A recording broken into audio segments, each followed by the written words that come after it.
What's up, everybody? It's your boy Gon John, your favorite former degenerate and ultimate DEI hire. I am 2 races away from being, or ethnicities, I should say, of being able to check every box off that goddamn diversity list. If you don't hire me, you are a racist.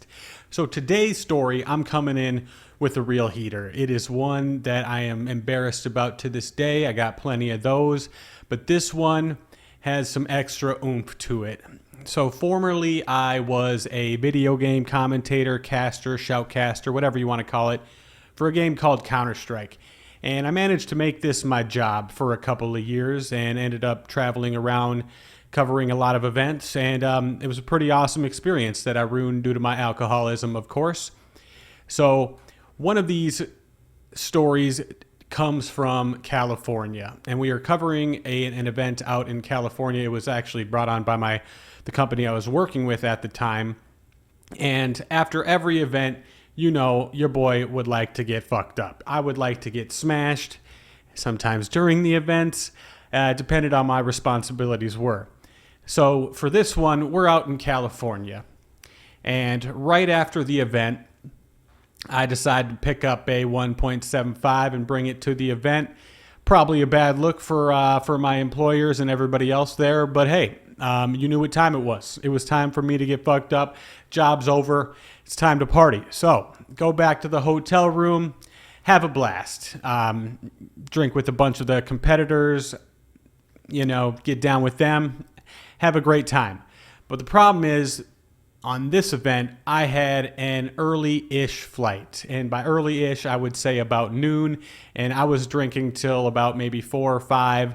So it wasn't looking good for the time frame of me getting to the airport. So wake up late, of course. I'm damn near, I'm still stumbling at this point. It was a really rough night. I haven't had a chance to, sleep all the booze off.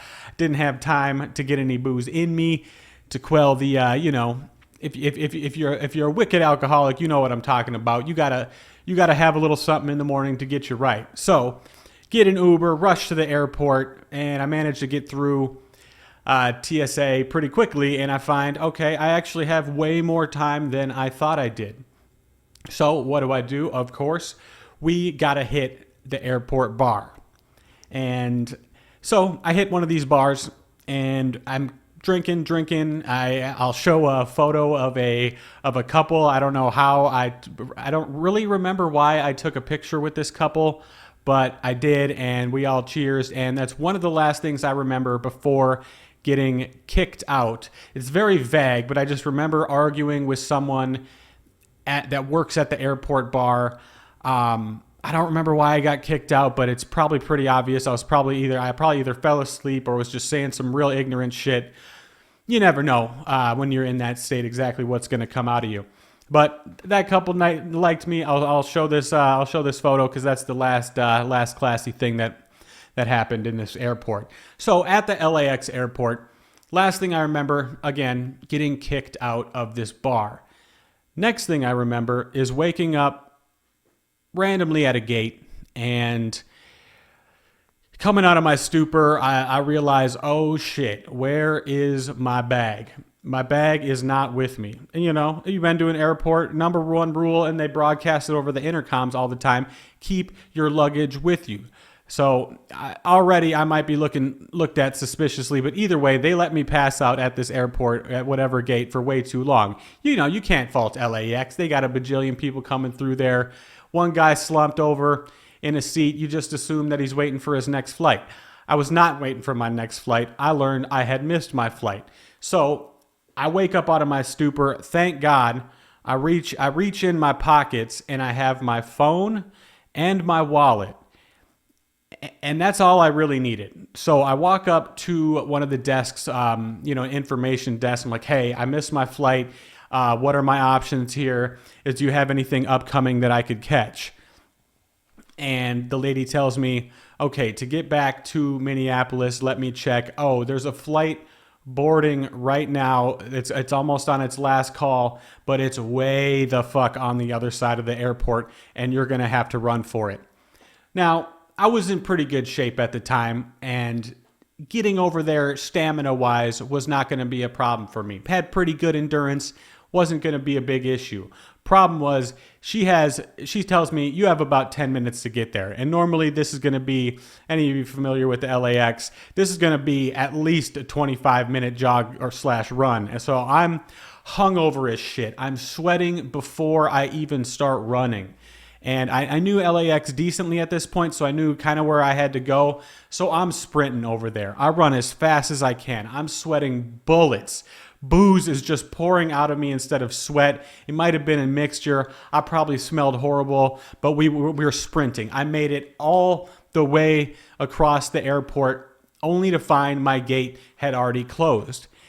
Now, this is where things got real degenerate. And I don't know if I would have had the courage. That's probably the wrong word for this. What's a better word for it?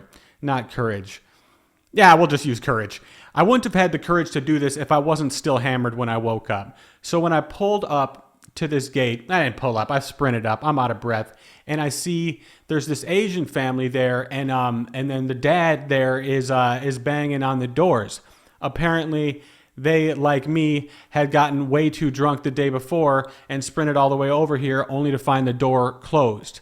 You know, jokes aside, they clearly just missed their flight. Maybe I don't know. I don't know why they were there. They were banging on the door. So at this point, I know I'm fucked because the next flight is way too long. I can't. I have to do some stuff when I get back home. I can't spend another day here in the airport. And who knows? You know, I might end up blacking out at the airport again if I have to stay there for another flight because I'm wicked hungover at this point. I probably can't remember, but I probably had the shakes. I was gonna need booze. So what do? Gates are closed, and I make a terrible but actually great decision. I hop on the airport intercom. I don't know exactly what I'm doing with the buttons, but I managed to call out a last call for this flight over the intercom, which I later learned is a felony. Interfering with airway, something. It's something about it. It's a federal offense, but you know, it's been plenty of years after that now, well over 7. I believe that's what the statute is. So comfortable telling this story. Not that, you know, Delta or whoever would come after me for this, but I'm actually surprised nothing came of this. Nothing. Well, I'll get to that. So I make the last call. And I don't know what's going to happen. I just start standing behind the Asian family, and surprising to me, because the plane it's still attached to the runway where you walk through. So the plane hasn't taken off yet. So part of the reason in my stupor, and bear in mind I'm very hazy at this point, it was just a Hail Mary, you know, fourth quarter Hail Mary. I had to do it. We were down bad. So after I did this, I don't know what's going to happen. Somebody comes out of the doors. I can't remember exactly if it was the pilot or somebody else, but it was a guy that wasn't in a stewardess or stewardess uniform, and he tells me, "What the fuck are you doing? What the hell are you doing? You know that's a federal offense, right?" And I'm saying, "Man, I just missed 2 flights. I'm so sorry. I just really need to get on this flight. I'll never do it again. I apologize. I was trying to help this family also." Yeah, just bullshitting at this point. I had no idea who these people were. And while I was doing this, they look back at me while I'm on the intercom like I'm insane. As I look back at them after I'm done doing it, but I know I did it because it went over the waves. Like I could hear myself over the intercom doing the last call. Now the guy comes out. "What the fuck? What are you doing? You know that's a federal offense. You can go to jail for this." I'm so sorry, man. I'll never do it again. I just need to get on this flight. They let us on the flight. And I am this Asian family's Jesus. I am their Lord and Savior at this point because they got on the plane too. Everybody on the plane looking at me real shocked as we're walking in because, you know, it was already last call. Everybody's already in. And now I'm wondering, again, in my degenerate state, because I'm settled. I'm in my seat. I'm like, holy shit, we did it. I don't know how I'm not in jail right now, but we fucking did it, baby. We are on this plane. So next thing you know, I got to order up some doubles. I forget what kind of booze it was at this point, but it was some fancy whiskey on the airplane, and I'm thinking to myself, I'm wondering if they won't serve me. Maybe that dude smelled booze on me, or maybe it's the fact that I just committed a felony that they won't serve me some booze. Either way, they serve me the booze. I get home, and then I realize, oh shit, I still don't have my bag.